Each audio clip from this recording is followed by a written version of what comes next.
having trouble getting the hang of turns, don't worry. You're not alone. Most new drivers struggle when first learning how to make turns because it's a skill that requires the perfect marriage between motor and mental skills. In other words, there's a lot going on during every turn that the brain has to manage simultaneously. Truth is, you'll need a good dose of practice in a safe environment to really master the skill. While today's video may not make you an expert driver, I guarantee it will teach you everything you need to know about making safe turns in residential neighborhoods. I'm Alejandra, and today I've got fellow driving instructor Micah here to help us out. Let's get to it.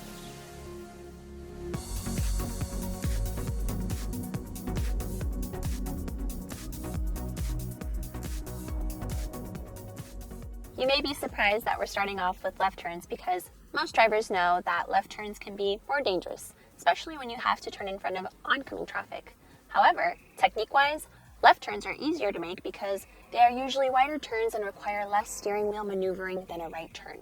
Not to mention, you don't have to worry about popping a tire on the curb. Before we get ahead of ourselves and start making turns, let's go over the rules of the road when it comes to turning left. As you approach your left turn, you need to assess the situation ahead. You need to know what kind of intersection you are dealing with. Are there stop or yield signs? Who has the right-of-way? Is there oncoming traffic? Cross traffic? You really want to scan the intersection so that you know what to expect. Also, making any turn requires you to slow down. And what do we always do before braking? We check our rear view mirrors just to make sure that there's no traffic threats behind us. That is, no tailgaters or fast-moving vehicles that might rear-end us. Now that you have assessed the situation, you can start preparing to make a safe and legal left turn. You want to gradually start slowing down by taking your foot off the accelerator about 150 to 200 feet before your turn. 150 to 200 feet is about 10 car lengths or half of an average city block. As you get closer to the intersection, you want to apply gradual pressure to the brake and put on your left turn signal at about 100 feet, or about 5 to 6 car lengths from the intersection. Glance in your mirrors again as you continue to slow down. Always know what's going on behind you. What about lane positioning? Even though there are usually no lane lines in residential areas, you want to have your car lined up on the leftmost side of your traffic lane before any left turn. Just imagine a yellow line painted down the middle of the road. You want to line up a foot or two from that. If you're at an intersection with limit lines, you can also line up your left tire with the leftmost edge of the limit line, like this. Perfect. We are almost ready to make our left turn. And so far, our left turn preparation has been straightforward and should be used before all types of left turns in residential areas. You can scan ahead, check your mirrors, slow down, activate your signal, and position your car on the left side of your lane. Here's where you have to make some timely decisions depending on the type of intersection ahead. Let's look at a few left turn scenarios you are likely to encounter and break each one down.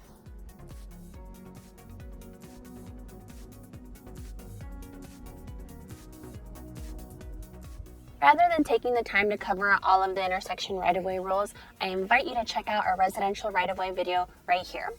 For now, let's just keep our primary focus on turning. When you come to a four-way or all-way stop, you of course come to a full stop and do your intersection traffic checks for cars, bikes, and pedestrians. Also, because you are turning left, look over your left shoulder, making sure your blind spot is clear. When everything looks good, then proceed to make your turn, like this. We'll go over the mechanics of turning the steering wheel and speed control in a little bit, but for now, just take note that I don't start turning immediately. I wait until my mirror passes the left curb. Also, look at how I aim my car towards the center of the lane I'm turning into. This is my turning target. Keeping your primary focus ahead on where you want to finish your turn is an essential part of making a smooth, safe turn.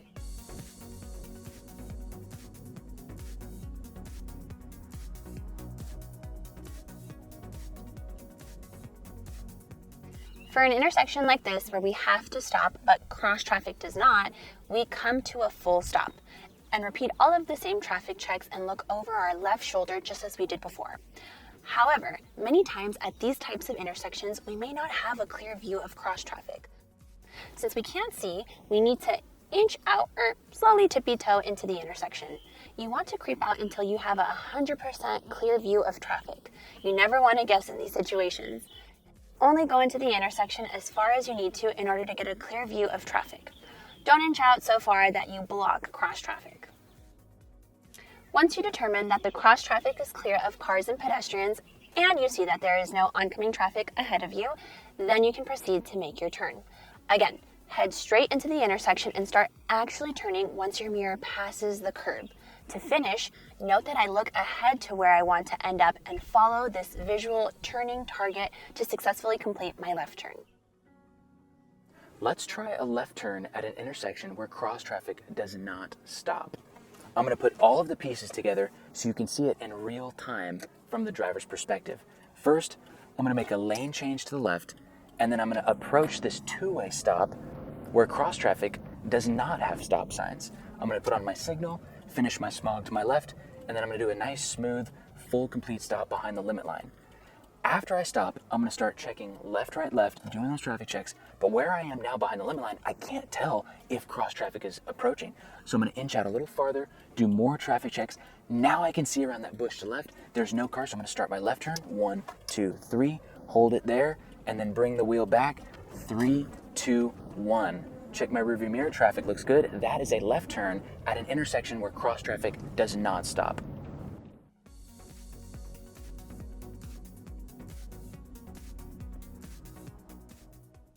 When you come to an intersection where you have the right-of-way and there are no obstacles present, you can make what we call a rolling left turn, a turn where you don't have to come to a stop first. You still need to signal and do all of your rear view mirror checks, traffic checks, and shoulder checks. But this time, instead of stopping first, just roll through your turn gracefully at about 10 to 15 miles per hour. I'm already slowed to a safe turning speed before the turn. Now I just roll straight into the intersection, let my mirror get past the curb, and then make my turn. Nice and easy into it. Then gently accelerating out of it. Again, I'm going to reiterate the extreme importance of picking a visual target and aiming at the lane we want to end up in. Excellent. Let's do a rolling left turn where we put everything together from the driver's perspective. Let's go. The smog away from the curb, everything looks good. The rolling left turn I want to make is on a street ahead, and I know that I'm going to want to slow down to 10 to 15 miles for this turn. So that means I need to start slowing down 150 to 200 feet before the turn, so right about now. I'm also going to start a smog to left to make sure there's nothing in my blind spot. I've hit 10 to 15. I'm going to do a traffic check. Looks good. I'm going to start my left turn. 1, 2, 3, turning around the limit line, bringing the wheel back. 3, 2, 1. Checking my rear view mirror to make sure traffic looks good, everything looks good. That is a rolling left turn.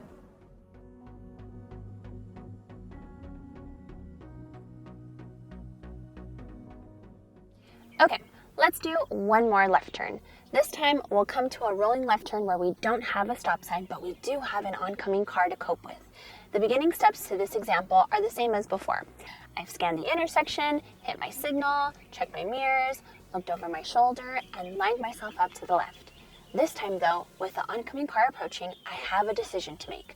Should I stay or should I go? This is one of the all-time toughest driving decisions for young drivers to make.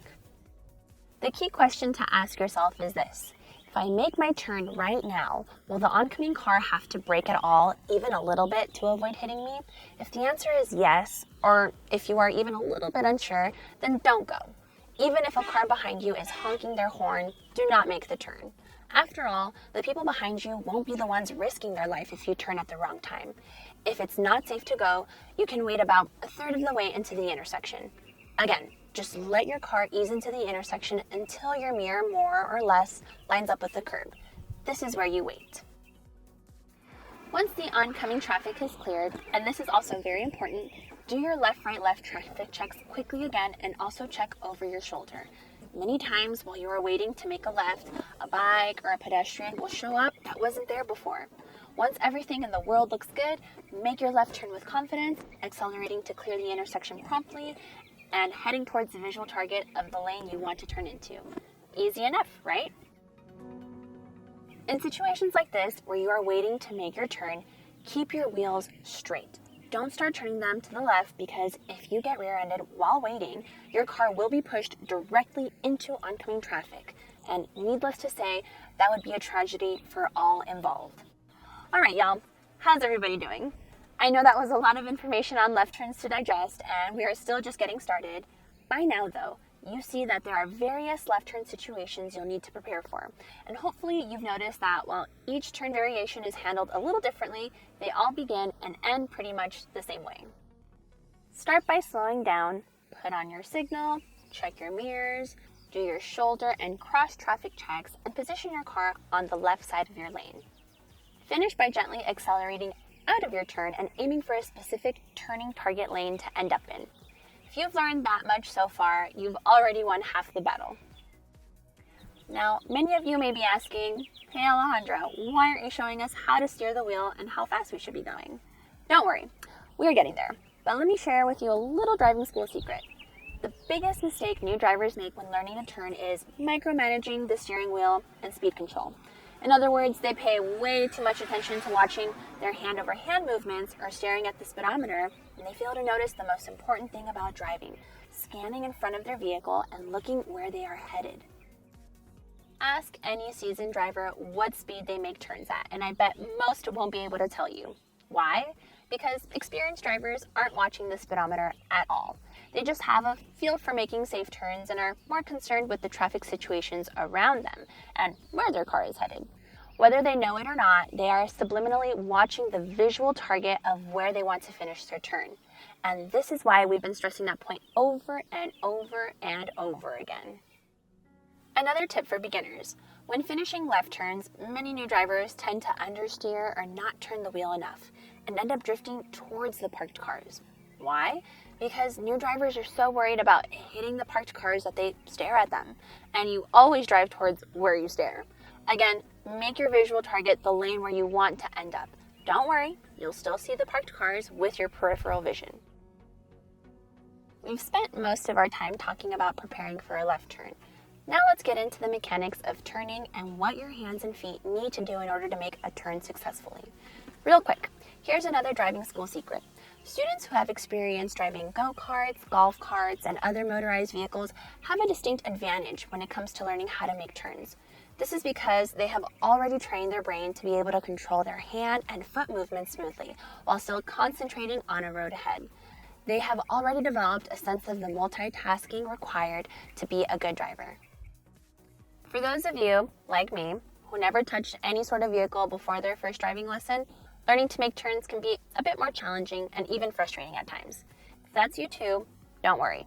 Trust me, with enough repetition and time behind the wheel, you will get to a point where you don't even think about steering or when to brake or when to accelerate. It will just become second nature.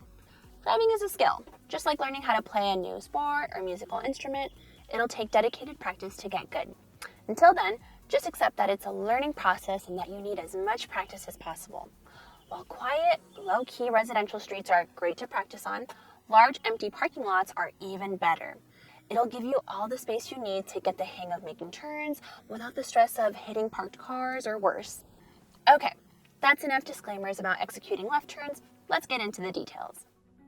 We've already mentioned that about 10 to 15 miles per hour is the desired speed for a left turn in residential, but that's just a guideline based on making a 90-degree turn on an average-sized street. You may go a bit slower if the street is narrower or if the turn is sharper, or you may go a tad faster if you're on a wider street or making a more gradual turn. If you need to check your speed during a turn, use a quick glance. Never stare at the speedometer. Speed control will come naturally, and when you first start out, you may want to go a little slower until you've got it mastered. That's 100% fine. Also, you'll notice some variations depending on what kind of turn you're performing. If you are coming from a complete stop, then you'll have to accelerate a little more to get up to speed. If it's a rolling turn, you'll already have some momentum and you won't have to speed up at all until you are coming out of your turn. Most drivers know that the basic speed pattern of making a turn is this: slow down before the turn and accelerate out of the turn. However, a common mistake new drivers make is the timing of this pattern. Instead of starting to slow down well before the turn, like 150 to 200 feet before the turn, they wait until right before the turn to decelerate rapidly. Not only is this dangerous, but it also now makes the steering control we're about to discuss much more difficult. Your speed pattern for a rolling turn should be like this: slow before the turn, cover the brake and coast through the arc of the turn, accelerate out of the turn. Say it with me: slow before, cover during, accelerate out. Okay folks, let's talk about the hand movements required to make a left turn. Before we even start, let's learn another valuable safety tip regarding how you grab the wheel. Never grab the wheel from the inside like this to turn it. In the event of an accident where your wheel snaps back into the center position, your poor wrist is very likely to break from the extreme force. Check out the video above for other great tips from Instructor Liz about where to safely position your hands on the steering wheel. So onward with steering control. We're actually going to cover two different methods, the traditional hand-over-hand method as well as the push-pull method or shuffle method. We teach our students both methods because both can be highly effective. And at the end of the day, we encourage our students to use the method that provides them with the best control of their car. For some students, that's the hand-over-hand. For others, it's the push-pull. The hand-over-hand technique is usually a 3-step process for most left turns. Let's demonstrate the first while we are parked. With both hands on the wheel at the 10 and 2 position, your first movement will be with your right hand.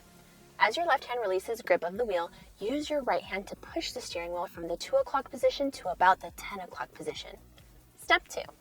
Now with your left hand, reach over your right hand and grab the steering wheel at the 2 o'clock and pull it to the 10 o'clock position, again as you release your right hand grip. Step 3. Now put your right hand back to the 2 o'clock position and hold the wheel steady while you make the arc of your turn. Take a look at the steering wheel. It should now be turned at least 3/4 of the way, basically facing the right or even almost back to the straight up position. And that's about how much you turn the wheel for a normal left turn. For a wide turn, you may turn in a bit less. For a very sharp turn, you may turn it much more. Every turn will be different, but in general, most turns require you to move the wheel like we just did, almost one full turn. Let's try a standard left turn again, a little more fluidly this time. Counting 1, 2, 3 can help you get the hang of the movements, like this. 1, 2, 3. One more time. This time you can try saying aloud, hand over hand as you go, like this. Hand over hand. Now you're getting the hang of it. So that's how you will start making your left turn once you get going. When you complete your turn, you basically do the opposite movements to walk back the steering wheel, like this. 3, 2, 1. When you put it all together, it's 1, 2, 3 to start the turn, and then walk it back 3, 2, 1 to return the wheel to the straight position and complete the turn. One more time. Hand over hand to start, and then hand over hand to bring back the wheel. Okay, enough sitting in a parked car and pretending. Let's do a variety of left turns so you can see the entire hand over hand in action. Here we are at an all-way stop. Let's turn to the left. As soon as my left mirror passes the curb, I start turning hand over hand to the left. 1, 2, 3. I hold the wheel through the turn, and aiming at my target, I begin to walk the wheel back. 3, 2, 1. Easy. This next turn is going to be rolling. I've slowed down, and as my mirror passes the curb, I turn the wheel 1, 2, 3, and hold it, and then start to the counter steer. 3, 2, 1. As I accelerate out of the turn. Nice. Okay, all, we're definitely making progress. While we start by teaching the hand-over-hand method, some students seem to better grasp the push-pull method, and some non-US countries actually require that drivers do their turns using the push-pull or shuffle method. Do whatever works for you, but we find that the hand-over-hand tends to be preferred when making tighter turns, while the push-pull method is great for wider turns. Not to mention that the push-pull method also allows for making easier micro-adjustments to the wheel during a turn if something is a little off. Here's what making a left turn with the push-pull method looks like. Whereas hand over hand is more of a 10 and 2 song and dance, push-pull is most easily performed using the 9 and 3 hand position. Starting with your hands on the 9 and 3 position, you push the wheel up with your right hand until the 12th position. Then grab the wheel with your left hand at the same 12th position, without crossing your hands, and pull it down to the 9 position. You'll repeat this exact same motion for most turns. The entire movement is basically push, pull, and you'll notice the steering wheel has basically made one full turn. Let's do an actual turn using the push-pull method so you can see it in action. As my mirror passes the curb, I push the wheel up to the 12th position with my right hand, and then pull it down with my left hand to the 9th position, and then quickly repeat the same push-pull movement again. I hold it here through the turn and then shuffle back the wheel as I come out of the turn. Great. An added bonus of the push-pull method is that your hands never cross, which is obviously a win if the airbag were to deploy. Again, we recommend trying the push-pull method if you're struggling with the hand-over-hand method. Even if you're a pro at hand-over-hand, try out the push-pull on a wider turn, and you'll see it provides pretty nice control without you having to cross your hands at all.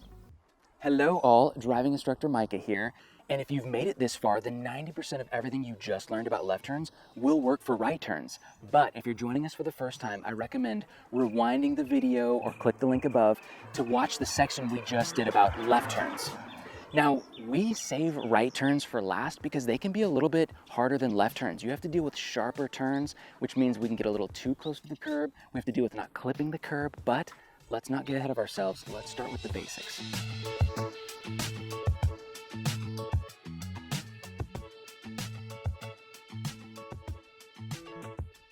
Before any turn, you need to be scanning the road far in advance to learn the situation ahead.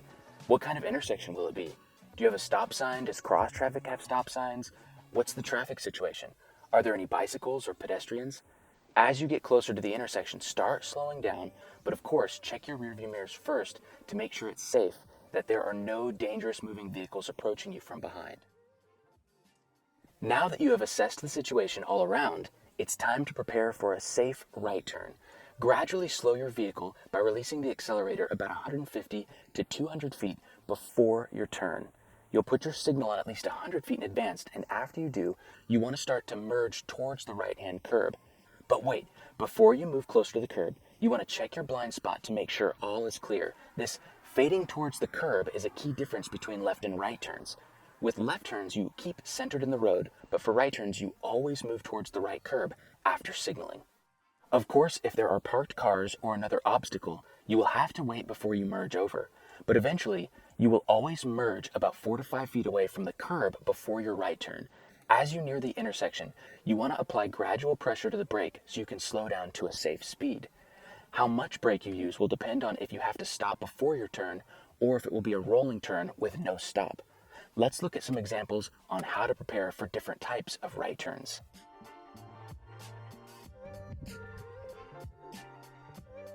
As you know, when you come to an always stop, the right-of-way is first come, first serve. We want to redo all of our traffic and shoulder checks. You basically come to a full stop behind the crosswalk and then go when it's your turn. Because we're doing a right turn, we are already positioned about 4 to 5 feet from the curb. No pedestrians or bikes, that's good. And then start to turn when safe. We'll discuss speed and steering control in a bit, but for now, just watch to get the feel of how a good right turn looks. I start moving forward and making my right turn as I clear the curb, looking ahead on where I want my car to end up on the right side of the road. Again, targeting ahead is key.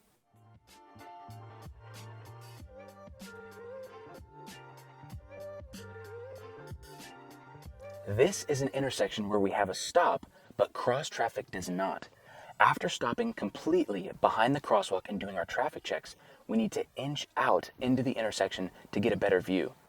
Notice something new here I do for the right turn that I don't do for the left turn. As I inch out to get a better view, I start to angle the steering wheel slightly to the right. This allows me to start guiding my car into the turn while I get a better look at cross traffic. Once I am 100% sure that it is safe to go and that I won't impede anybody in the cross traffic, then I can accelerate to get fully into my turn. Again, looking ahead to where I want to end up on the right side of the road, creating a visual target that puts me between the parked cars and potential oncoming traffic. We successfully complete our turn, and as our wheels straighten out, we accelerate more to get up to the flow of traffic. Let's try a right turn at an intersection where cross traffic does not stop. I'm going to put all the pieces together for you in real time so you can see it from the driver's perspective. Here we go. So, throwing our car in drive, I'm going to smog to the left to make sure there's nothing in my blind spot so I can safely enter traffic. And then up ahead, there's a two-way stop where I'm going to try a right turn. We want to start slowing down 150 to 200 feet before the turn and smog to the right before fading into the curb 4 to 5 feet. Now next, I'm going to do a nice, smooth, and full complete stop behind the limit line. And as I start my traffic checks, I notice I cannot see. So I need to inch out. I'm going to slightly turn my wheel to the right. I'm going to start inching out and do more traffic checks. There's a bush and a parked car on my left that blocks my view from cross traffic. Now I feel like I can safely see that there is no traffic coming, and I'm going to start my right turn by turning 1, 2, 3, hold there, and then bring the wheel back, 3, 2, 1, and then I'm going to check my rear view mirror. Traffic looks good. That is a right turn at a two-way stop.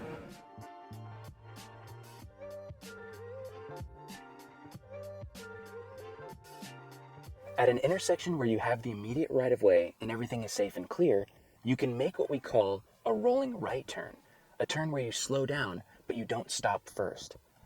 After you signal and do all of your mirror, traffic, and shoulder checks and have moved within 4 to 5 feet of the curb, you'll just roll through slowly and make your right turn at about 10 to 15 miles an hour, like this. Keep in mind, I had already slowed down before my turn to a safe turning speed. Also, you may have noticed that I started to angle my steering wheel slightly to the right as I entered the intersection, and then fully started turning the wheel after my mirror passed the curb. During the actual turn, I just gently coasted with my foot over the brake and then accelerated out of the turn as I finished the turn and countersteered back to the middle. Most importantly, the entire time I was looking ahead and visualizing where I wanted to end up, choosing a visual reference point on the right side of the road, a few feet clear of the parked cars. Now let's do a rolling right turn together where we put all the pieces together from the driver's perspective. We're going to start by slowing down 150 to 200 feet before the turn, smog to the right to make sure there's nothing in our blind spot, fade into the curb 4 to 5 feet, and then before we turn, traffic check left, right, left, start the turn, 1, 2, 3, hold and coast, bring the wheel back, 3, 2, 1, check our rear view mirror, traffic's looking good, and that is a rolling right turn. Let's do a right turn example with a parked car interfering with our normal plan for making a right turn. In this example, if I start to do my right turn when my mirror passes the curb like I usually do, I will probably clip or swipe the parked car ahead of me in the lane where I intended to turn into. In this scenario, I'm going to have to make my right turn much sharper than normal. To compensate, I will take this turn a little slower and I won't start my turn until my mirror passes the parked car. While doing this forces me to make a very sharp turn, it allows me to safely finish on the right side of the road while avoiding a scrape with the parked car. Now that we all know the safety rules, as well as how to assess and prepare ourselves for a successful right turn, let's go over the motor skills needed to carry out a right turn. That is, let's discuss what our brain needs to have our feet and hands do in order for this turn to happen. Here we go. Just like with left turns, right turn speed really depends on a lot of factors. Is the turn sharp or wide? Is the curb a gradual curve or very pointed and sharp? Are there a lot of parked cars making things tight? Are you turning into a very narrow street? Are you starting your right turn from a dead stop, or is it a rolling right turn? The point is, every turn will have a slightly different flavor, but in general, 10 to 15 miles an hour should be your speed goal for a right turn. Again, don't stare at the speedometer and only glance if you really have to. Eventually, you'll just get a natural feel for the safe and appropriate speed for each turn. Also, don't forget the speed blueprint you should always follow for a rolling right turn. Slow down well before the turn. Release and cover the brake, coasting through the arc of the turn. Accelerate out of the turn. Say it with me one more time. Slow before, cover during, accelerate out.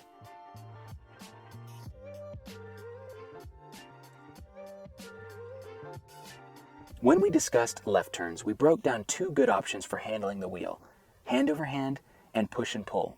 The idea is exactly the same for right turns, except that you'll basically move the wheel in the opposite direction than you did for left turns, which is a no-brainer, of course. In general, making right turns is mechanically harder because the turns tend to be sharper than your average left turn. In addition, many beginner drivers struggle with oversteering, where they turn the wheel too much and risk hitting the curb or parked cars. Again, it's important to keep your visual reference point on the lane where you want to finish. Taking your time will help you overcome this as well. Finally, right turns are a little different when it comes to the steering wheel movement at the beginning of your turns. You will usually start to turn your wheel slightly, maybe a quarter turn, as you enter the intersection, and then start your full turn once your mirror passes the curb. Remember, for your left turns, you never start turning the wheel at all until your mirror passes the curb and you are ready to commit to your turn. But for right turns, you do start to turn a little earlier. Just as with left turns, the hand-over-hand technique is a 3-step process, but now we do it in reverse order. Step 1. With your wheel already turned a quarter of the way to the right and both hands reset on the wheel at the 10 and 2 position, your first movement will be with your left hand. As your right hand releases grip of the wheel, use your left hand to push the steering wheel from the 10 o'clock position to about the 2 o'clock position, like this. Step 2. Now with your right hand, reach over your left hand and grab the steering wheel at the 10 o'clock and pull it to the 2 o'clock position as you release your left hand grip. Step 3. Now put your left hand back to the 10 o'clock position and hold the wheel steady while you make the arc of your right turn. Looking at the steering wheel, it should now be turned about 3/4 to a full turn, somewhere between facing left and right side up. And that's about how much you turn your wheel for a normal right turn. For a wide turn, you'll turn it a bit less. For a very sharp turn, you may turn it a bit more. Again, every turn will be unique, but in general, most turns can be done with the hand-over-hand steps we just outlined. After starting your turn and you have reached your intended target, you can now walk the steering wheel back to the forward position, like this. 3, 2, 1. When you put it all together, it's 1, 2, 3 to start the right turn, and then walk it back 3, 2, 1 to return the wheel to the normal position and complete the turn. Let's get out on the street and do a couple of right turns so you can watch the entire hand-over-hand technique from start to finish. Here we are at an always stop. Let's turn to the right. My wheel slightly turns to the right as I pull forward, and as soon as my right mirror passes the curb, I continue by turning hand over hand to the right, like this. 1, 2, 3. I hold the wheel through the turn, and aiming at my target, I begin to walk the wheel back. 3, 2, 1. Easy. Now a rolling right turn. I've already slowed down and positioned myself closer to the curb. I enter the intersection, I start to angle my wheel slightly, and as my mirror passes the curb, I turn the wheel 1, 2, 3, and I hold it and start to countersteer 3, 2, 1 as I accelerate out of the turn. Beautiful. My personal preference is to use the push-pull method more so for left turns because left turns are wider and the push-pull method is great for wider turns. However, you can still make right turns using the push-pull method, so let's go over how that works for right turns specifically. Again, the push-pull is most easily executed by starting with the 9 and 3 hand positions. With your hands on the 9 and 3 positions, you push the wheel up with your left hand until the 12 position, like this. Then grab the wheel with your right hand at the same 12 position without crossing your hands and pull it down to the 3 position. You will probably have to repeat the same motion twice. Left hand pushes the wheel up from 9 to 12, right hand pulls the wheel down from 12 to 3. Let's do an actual right turn using the push-pull method so you can see it better illustrated. As we approach the intersection with our signal on, slowing down and fading towards the curb, I begin to angle my wheel slightly to the right as I enter the intersection. Then, as soon as my mirror passes the curb, I push the wheel up to the 12 position with my left hand and then pull the wheel down with my right hand to the 3 position. I repeat the same motion as needed and then hold the wheel through the turn and then basically do the opposite as I come out of the turn. Basically shuffle the wheel back to the normal position as I accelerate out of the turn. And there you have it. Everything I could possibly think to teach you about turning. You should now be able to safely and properly practice left turns and right turns to your heart's desire. With that said, I have a feeling many of you out there are passionately wondering why we haven't discussed the concept of letting the wheel slide back or spin back when finishing a turn. Well, wonder no more, my friends. Let's talk about that. So far, we've discussed walking back the wheel to the center position after completing a turn. Not only is this an essential skill to know, it's the only way you can countersteer older cars without power steering, and it's the only way you can countersteer any car if you are at a standstill or moving extremely slowly. You see, all cars in recent history come equipped with a power steering feature that allows the steering wheel to actually correct itself as the car moves. In fact, the faster you accelerate, the quicker the steering wheel will correct itself by spinning back to the center position. Don't believe me? Check this out. And for the kids out there, don't try this at home. I've got my steering wheel cranked all the way to the left. Now notice that I'm not touching the steering wheel at all, but as I gently accelerate, watch the steering wheel start to correct itself towards the center position. The faster I accelerate, the faster the wheel unwinds itself. Amazing, right? Or at least it's mildly interesting. Anyway, utilizing this brilliant feature, many seasoned drivers complete their turns by allowing the momentum of their car to countersteer for them. That is, as they complete their turn, they allow the steering wheel to spin back through the loose grip of their hands to the center position, like this. As I accelerated out of the turn, the steering wheel naturally spins back to the starting position. While this spin back happened, did you notice how I never lost contact with the wheel? The wheel slid through my palms and fingers, and I could have grabbed the wheel at any time if I needed to make a sudden correction. It is important that you always keep both hands in contact with the wheel if you do the slide back technique, especially if you plan on passing your drive test. Anyway, this is an advanced technique and one we do teach, but only after our students have demonstrated that they can walk or shuffle the wheel back to the center position manually. One thing I want to point out is the importance of checking your rear view mirror after you complete your turn. This is often overlooked, but as a good defensive driver, you'll want to survey the traffic situation behind you after completing your turn. Now that you have turned onto a new street, do you see any emergency vehicles to the rear? Or maybe a speeding car racing towards you? Take a look in your rear mirror after each turn to figure that out and take evasive action if needed. If you are driving a truck or SUV, you'll want to take your turns a little more slowly than if you were driving a low-to-the-ground car. Trucks, vans, and SUVs have a higher center of gravity and are therefore more likely to tip over if you take a sharp turn at a high rate of speed. And there you have it, folks. 6,000 words after Alejandra and I started this long-winded lecture on turns. We're finally ready to bring this video to an end. We hope you learned a lot today, and we want to reiterate the importance of being patient and take your time learning to turn. After all, turning is one of the most challenging skills for new drivers, and not everyone learns it in a single lesson. It could take 2 or 3. If you can convince your parents, then go out to an empty parking lot and really practice. Do turn after turn after turn, with your signed permit, of course, and I promise you, it will eventually become second nature and you won't even think about all these steps we discussed today. It will simply become part of who you are as a driver. All right, everyone, now it's our turn to sign off. From Micah and Alejandra and everyone at Drivers Ed Direct, we wish you the best of luck on your driving journey, and we'll see you again soon. See ya.